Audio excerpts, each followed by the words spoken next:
আমার প্রিয় দল হচ্ছে আর্জেন্টিনা, তবে আর্জেন্টিনা একটা ইমোশনের নাম, প্রচণ্ড ভোগায়, অর্থাৎ ভোগায় মানে কি সেটা হচ্ছে যে সারাক্ষণ হচ্ছে টেনশনে রাখতে পছন্দ করে, এই বুঝি হেরে গেল, এই বুঝি হেরে গেল। এই বিষয়টা এক ধরনের ভালোই লাগে, খারাপ লাগে না। তবে আর্জেন্টিনা বড় ইমোশনের নাম, এই ইমোশনটা সবার ভিতরে কাজ করছে। এটা যদি আর্জেন্টিনা ঠিকঠাক মতো করে বুঝে থাকে তাহলে অবশ্যই আর্জেন্টিনা একদিন আমাদের শিল্পী সঙ্গীর ক্ষেত্রে এগিয়ে আসবেন। দেখেন, দল যখন সাপোর্ট করেছি আর্জেন্টিনা কাপ নেবে নেবে না এটা তো বলবো না, নেগেটিভ বলবো না, পজিটিভ বলবো, আর্জেন্টিনা কাপ নেবে। তবে আর্জেন্টিনাকে একটা কথা আছে না যে আপনি ছাত্র হিসাবে ভালো অঙ্কে ফেল হলে হবে না, কিন্তু ভাই ভালো খেলেই নিতে হবে। তো আর্জেন্টিনা সেটা প্রমাণ করবে, সে বিশ্বাস রাখি।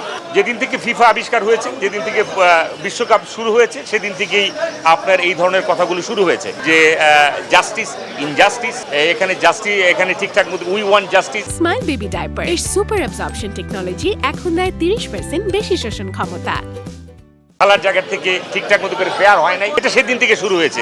আপনারা যদি ফিফা সম্পর্কে ভালো কিছু তথ্য নিতে যান, আপনারা যদি ফিফার রেফারিং এর ক্ষেত্রে তথ্য নিতে যান, আপনারা জেনে থাকবেন যে এই ধরনের লেখালেখি কিন্তু আজ থেকে না, এটা 1930 সাল থেকে লেখা শুরু হয়েছে। সো এগুলার কথা কিন্তু আজকে না, দিন শেষে জয়টাই হচ্ছে আসল। এখানে জাস্টিস হলো না ইনজাস্টিস হলো সেটা আমি বুঝতে চাই না ভাই। আমি কি আজকের খেলায় জয়ী হয়েছি কিনা সেটা আপনার কাছে প্রশ্ন আমার। আমি যদি জিতে থাকি আজকের খেলা আমি জয়যুক্ত হয়েছি, জয়যুক্ত হয়েছি, জয়যুক্ত হয়েছি, এই নিয়ে আর কোনো কথা আমি শুনতে চাই না।